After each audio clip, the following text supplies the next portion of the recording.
नमस्ते everyone, I hope you doing well. आज की वीडियो इज़ अबाउट फ्रेकल्स यानी कि झाइयाँ। मेरी चिकन स्किन वाली वीडियो के नीचे और अंडर आई बैग्स वाली वीडियो के नीचे बहुत सारे लोगों ने कमेंट्स करके लिखा था कि प्लीज़ दी आप वीडियो बनाएं फ्रेकल्स के लिए, जो झाइयाँ हमारे फेस पे हो जाती हैं, स्पेशली जो मिड एज वुमेन हैं अबव 35, जो ब्राउन स्पॉट्स आ जाते हैं, छोटे छोटे छोटे छोटे ब्राउन दाने, नॉट दाने, दाग पड़ जाते हैं स्किन पे। वो क्यों होते हैं, कैसे उसको ठीक करें।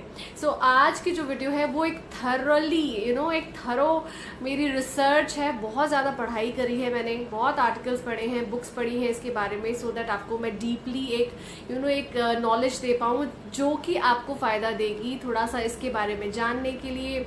ऑल्सो आपके दिमाग में अब अभी तक किसी तरह के अगर डाउट्स थे कि क्या करें कैसे करें, वो सारे बहुत ही आज मैं क्लियर कट करने वाली हूँ। बहुत आराम से आपको एक सिंपल सोल्यूशन देने वाली हूँ फ्रेकल्स का। मैंने इसको 6 सेक्शन में डिवाइड किया है। फ्रेकल्स क्या होते हैं, कितने टाइप के होते हैं, क्यों होते हैं, देन आप होम रेमेडीज़ क्या कर सकते हो, प्रिकॉशंस क्या ले सकते हो, और लास्ट होम रेमेडीज़ अगर काम ना आए तो इसका परमानेंट सोल्यूशन क्या है। तो प्लीज़ वीडियो को ध्यान से देखिएगा, और अगर पसंद आए तो इसे प्लीज़ लाइक ज़रूर करिएगा, शेयर भी कर सकते हैं। तो हम शुरुआत करेंगे इस टॉपिक की कि फ्रेकल्स होते क्या हैं। हमारी स्किन में मेलानिन होता है, वो एक तरह का पिगमेंट होता है। जितनी ज़्यादा मेलानिन आपकी बॉडी में बनता है उतना ज़्यादा डार्क कॉम्प्लेक्शन आपका होता है। जितना कम मेलानिन होता है उतने फेयर या वीटिश कॉम्प्लेक्शन या बिल्कुल वाइट कॉम्प्लेक्शन के आप होते हो। तो मेलानिन जब एक जगह पे आपकी स्किन में सिर्फ एक ही जगह पर ज़्यादा क्लस्टर ऑफ सेल्स में बने, उसकी जो सेल्स है पास पास इकट्ठे होके बहुत ज़्यादा पास होके उसको जमने लगे, एक्यूमुलेट हो जाए, तो वो एक तरह से फ्रेकल्स की तरह, ब्राउन स्पॉट्स की तरह हमारे स्किन पे दिखते हैं। जनरली ये हमारे फेस पे, चीक्स, माथे पे, नोज़ पे, अराउंड द फेस, या हमारा ये शोल्डर और चेस्ट वाला एरिया, अगर आप ओपन डीप नेक्स पहनते हो, आपके हाथों के बैक पे भी हो सकते हैं और आपके लेग्स पे भी हो सकते हैं। सो एक्यूमुलेशन ऑफ मेलानिन सेल्स, किसी भी स्किन के पार्ट में जब ज़्यादा मेलानिन एक ही जगह पे बन गए, इकट्ठा होगा, तो वो फ्रेकल्स का रूप ले लेगा। सो इसीलिए जब हमारी एजिंग होती है, बहुत सारे लोगों को लगता है कि अरे हमारे ब्राउन स्पॉट्स आने शुरू हो गए हैं और छोटे छोटे छोटे छोटे दाग आ रहे हैं जो जाते ही नहीं हैं, कुछ भी कर लो वो ठीक नहीं होते हैं। सो ये तो थे कि फ्रेकल्स होता क्या है। नाउ ये होते क्यों हैं, इसके 2 मेजर रीज़न हैं। नंबर 1 इज़ योर जेनेटिक्स, यानी कि आपके जीन्स, जो आपके पूर्वज, आपके जो पहली जनरेशन्स हैं, आपके ग्रैंड पेरेंट्स, उनके ग्रैंड पेरेंट्स, उनकी स्किन में ये कंडीशन थी, उनके जीन्स में ये कंडीशन थी, जो कि ट्रैवल होते होते आपके अंदर भी आ गई है। तो ये जेनेटिक रीज़न की वजह से हो सकता है। दूसरा ये होता है सन डैमेज की वजह से। जब हम ग्रो कर रहे होते हैं, बहुत ज़्यादा धूप में खेलते हैं, या सच बताऊं तो मेरे टाइम में तो सनस्क्रीन का नाम तो हमने सुना ही नहीं था। स्कूल जाते थे साइकिल पे, और मुझे याद है 12 किलोमीटर मेरा स्कूल होता था, तो 12 किलोमीटर जाना और 12 किलोमीटर आना साइकिल पे बिना किसी सनस्क्रीन के, मतलब मैंने 6-7 साल आई थिंक ऐसे ही गुजारे हैं। तो आप सोच सकते हो कि कितनी ज़्यादा सन डैमेज मेरी स्किन ने झेला है। बट लकीली जो मेरी स्किन है वो डस्की कॉम्प्लेक्शन है, तो मेरी स्किन में मेलानिन ज़्यादा बनता है। जब भी आपकी स्किन को सन से प्रोटेक्ट करना होगा, स्किन अपने अंदर मेलानिन की प्रोडक्शन को इंक्रीज कर देगी। तो आप देखोगे जो डस्की कॉम्प्लेक्शन होते हैं वो धूप में जाके और काले लगने लगते हैं और ज़्यादा डार्क लगने लगते हैं, जस्ट बिकॉज कि अपनी स्किन को बचाने के लिए स्किन मेलानिन की प्रोडक्शन को इंक्रीज कर देती है।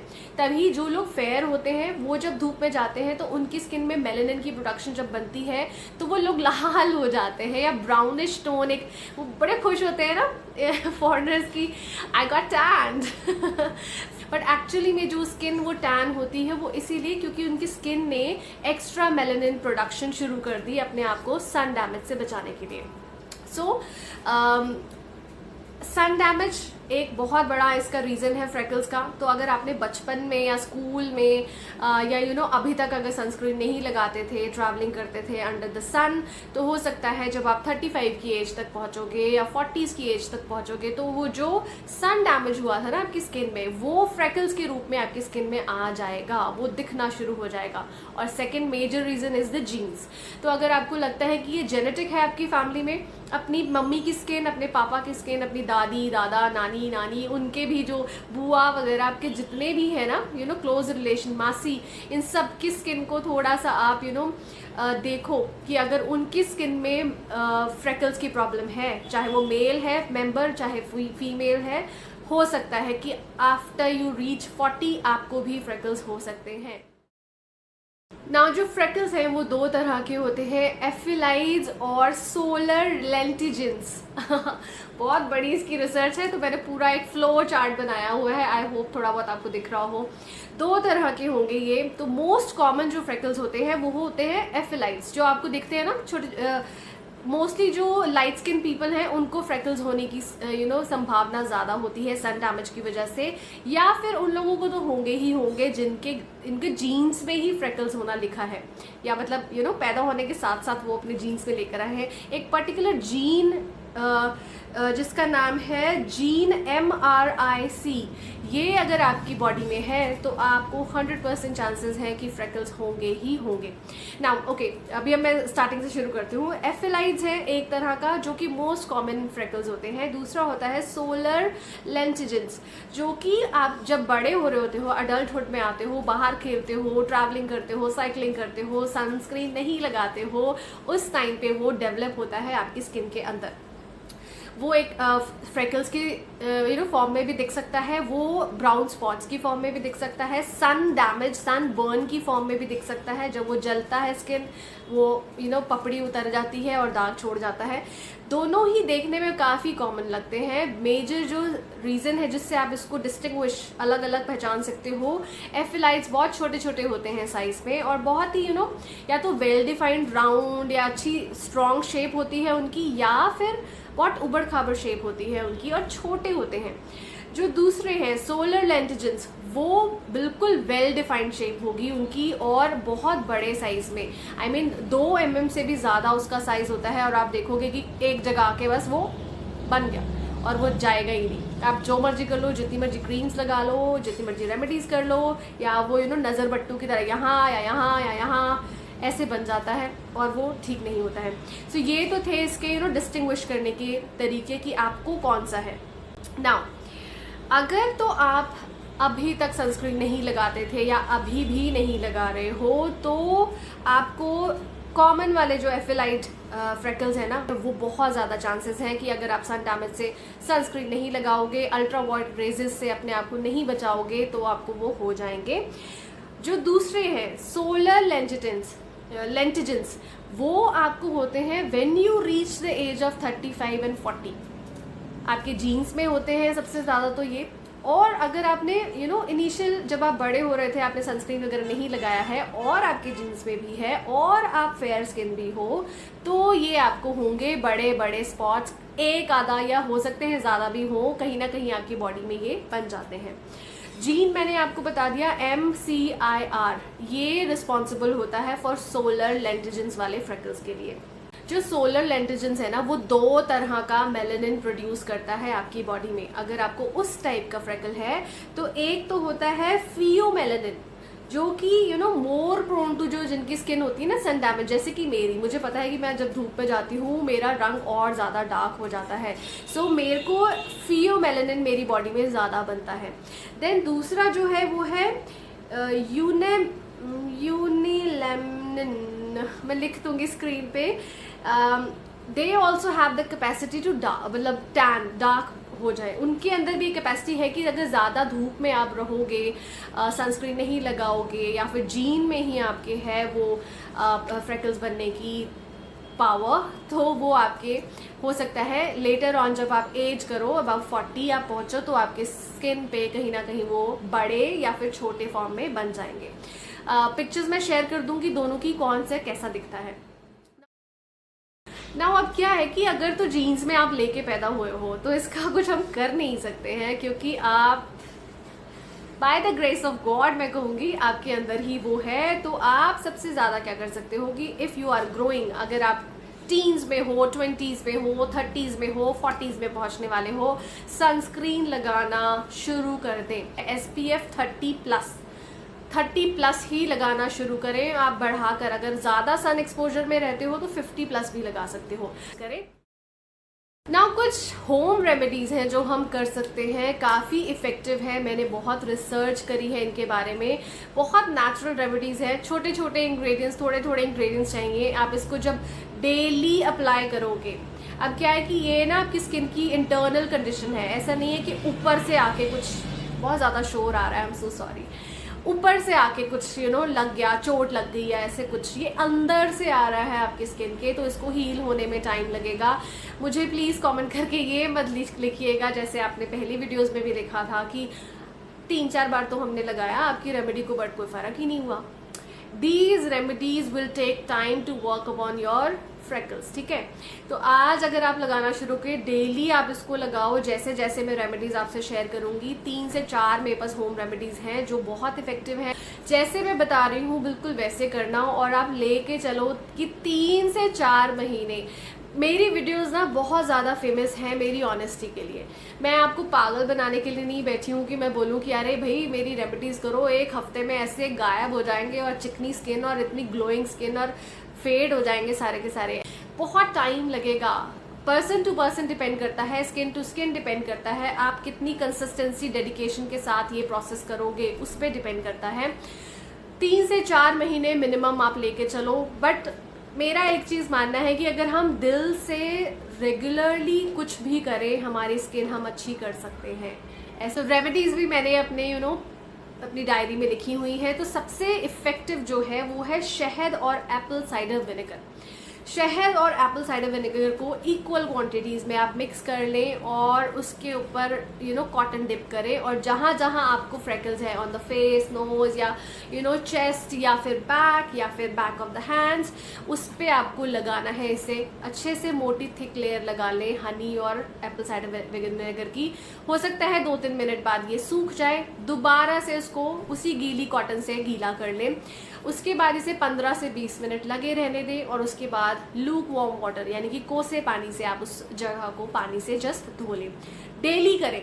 आप ये भी कर सकते हो कि इसी चीज़ को आप रात को लगाओ और उसके बाद सो जाओ, सुबह उठो और पानी से अपना फेस धो लो। आप ऐसे भी कर सकते हो। दूसरी जो रेमेडी है वो है लेमन प्लस हनी, यानी कि नींबू का रस और शहद, आपको दोनों को मिक्स करना है इक्वल क्वांटिटी में। कॉटन डिप करें, उसको उस जगह पे लगा लें, और 15 से 20 मिनट के बाद आप इसे वाइप अप कर सकते हो।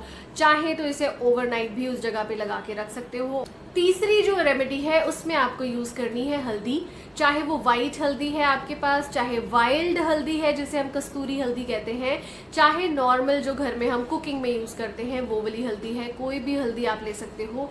हल्दी में एक इंग्रेडिएंट होता है जिसे हम कहते हैं curcumin.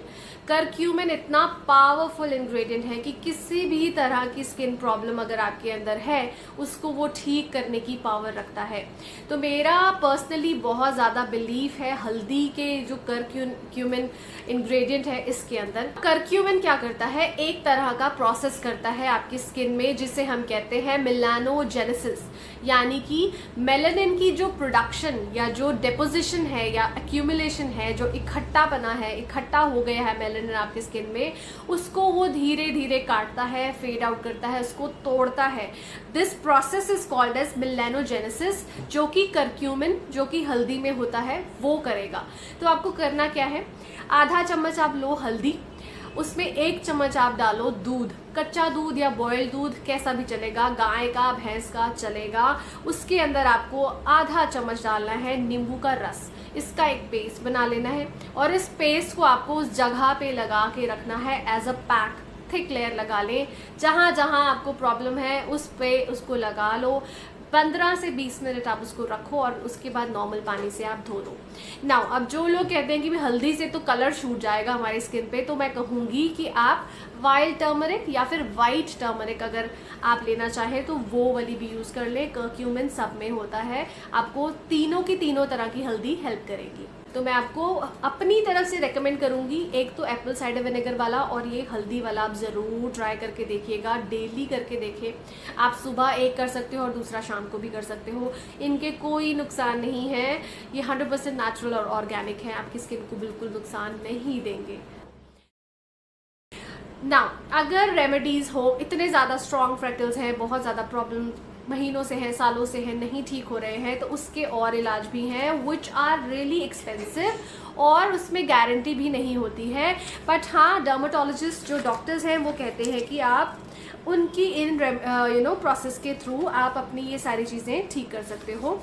Number 1 is AHA 8% solution. Minimalistic का एक अल्फा हाइड्रोक्सी एसिड सोल्यूशन आता है, मिनिमलिस्टिक का आता है, द ऑर्डिनरी का आता है, द डर्माको कंपनी आती है एक, उसका भी आता होगा, आई एम नॉट श्योर। तो AHA अल्फा हाइड्रोक्सी एसिड्स की जो रेंज है उनमें से कोई भी एसिड 8% कंसिस्टेंसी या 10% कंसिस्टेंसी का आप लगाना शुरू करें ऑन डेली बेसिस। अगर इसके बारे में डिटेल में जानना चाहते हो तो कमेंट में प्लीज मुझे लिख के बताना। Second is acid peels, chemical peels भी हम उसे कहते हैं। आप ये डर्माटोलॉजिस्ट डॉक्टर्स के पास जाके करवा सकते हो। एक तरह का केमिकल की लेयर लगाते हैं जिससे आपकी ऊपर वाली स्किन की जो लेयर है वो उतर जाती है। उससे क्या होता है कि नई स्किन नीचे से उगनी आती है, आई मीन वो अपीयर हो जाती है, नई वाली स्किन आपकी रिजुविनेट हो जाती है, आ जाती है। बार बार सिटिंग्स जब आप करवाओगे केमिकल पील्स की, उनकी सिटिंग्स होती हैं, आज एक करवाई तो अगले महीने करवाओगे, फिर 6 महीने बाद करवाओगे, फिर 8 महीने बाद कराओगे। जितनी ज़्यादा आप सिटिंग करवाते जाते हो उतने ज़्यादा फ्रेकल्स की जो अपीयरेंस है वो फेड होती जाएगी, लाइट होती जाएगी।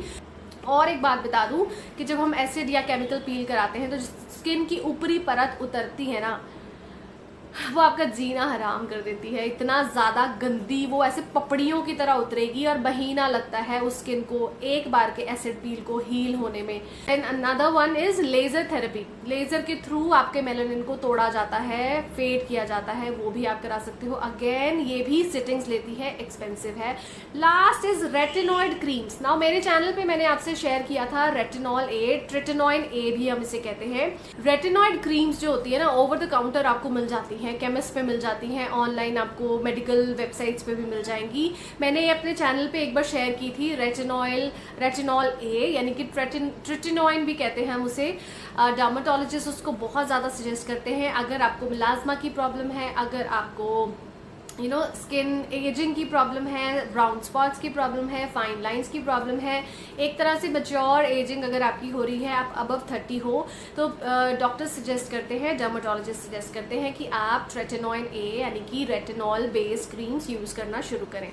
तो एक जो क्रीम मुझे पता है कि सेफ है, मेरे दिमाग में है, उसके बारे में मैं आपसे उसकी पिक्चर शेयर कर दूंगी, इसका नाम शेयर कर दूंगी, आप चाहे तो वो भी लगा के देख सकते हैं ना। वो जो क्रीम है ना थोड़ी ट्रिकी है, ऐसा नहीं कि आज खरीदी और रोज़ लगानी शुरू कर दी, क्योंकि वो आपकी स्किन को ड्राई करेगी, आपकी स्किन को ड्राई करेगी, आपकी स्किन को थोड़ा सा रिजुविनेट करेगी, फ्रेश स्किन को लेकर आएगी। तो नेक्स्ट डे सनस्क्रीन लगाना भी बहुत ज़रूरी है और इस क्रीम को सिर्फ रात को ही लगा सकते हैं, दिन में नहीं लगा सकते हैं।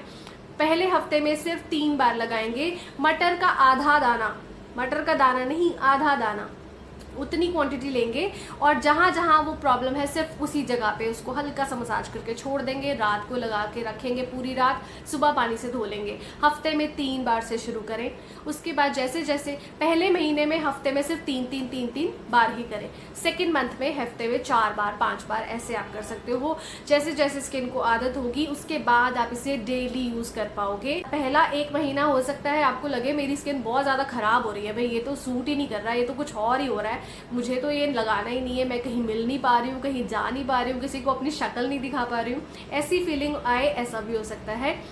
तो धीरे चले इस क्रीम के साथ। तो आप पर्सनली मैं आपको सजेस्ट करूँगी अंडर द बजट और ना कोई नुकसान हो, उसके अकॉर्डिंग होम रेमेडी के साथ साथ रेटिनॉइड क्रीम जो मैं आपको बता रही हूँ वो रात को लगाना शुरू कर दें। जैसे बताया है वैसे ही लगाएं। इसके बारे में भी अगर डिटेल में जानना चाहते हो तो प्लीज़ कमेंट में लिख के बताना। मैं पूरी रेटिनॉइड क्रीम्स जो है ना उनके बारे में डिटेल में सर्च कर चुकी हूँ 1.5-2 साल पहले से, तो मुझे इतनी अच्छी नॉलेज है ना इनकी, तो मैं वो भी आपसे शेयर कर सकती हूँ। क्या नुकसान है, क्या फ़ायदे हैं, कैसे लगाना है, क्या नहीं लगाना है, वो सारा। और तीसरा जो मैं कह रही थी आपको, AHA 8% वाले जो सॉल्यूशंस हैं आप वो भी लगा सकते हो। जैसे अभी रिसेंटली मेरी एक वीडियो में मैंने मेंशन किया था कि मुझे जो ब्राउन स्पॉट्स की प्रॉब्लम हो रही थी because of my ageing, because I am 37। अब जैसे जैसे एजिंग हो रही है मेरी ब्राउन स्पॉट्स आने लग गए थे, तो मैंने सैलिसिलिक एसिड यूज करना शुरू किया था, which is a BHA, not AHA। BHA category में आता है जो कि ऑयली स्किन वालों के लिए है। AHA जनरली उन लोगों के लिए आता है जिनकी ड्राई या नॉर्मल स्किन होती है। तो ऐसा नहीं है कि ऑयली स्किन वाले उसको नहीं लगा पाएंगे। किस तरीके से लगाएंगे, क्या लगाएंगे, वो मैं डिटेल में शेयर करूंगी अगर आप मुझे कमेंट में लिखोगे भर भर के, ठीक है। क्योंकि बहुत मेहनत लगती है। I mean, यार एक लाइक ही कर दिया करो, एक चैनल को सब्सक्राइब कर दिया करो, बहुत ज़्यादा रिसर्च लगती है मेरी।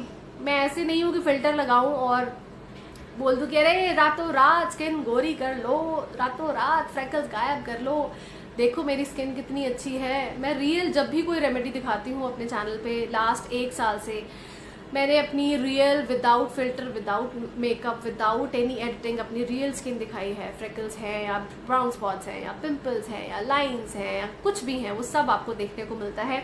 सो मैं कहूँगी कि बहुत मेरी मेहनत जाती है और आप लोगों का लाइक या शेयर या एक सब्सक्राइब करना ना बहुत ज़्यादा मोटिवेशन दे जाता है मुझे और मोटिवेट करता है अच्छा काम करने के लिए। बहुत जल्दी मिलती हूँ अच्छी सी किसी रेमेडी के साथ, तब तक take care of yourself guys, bye bye.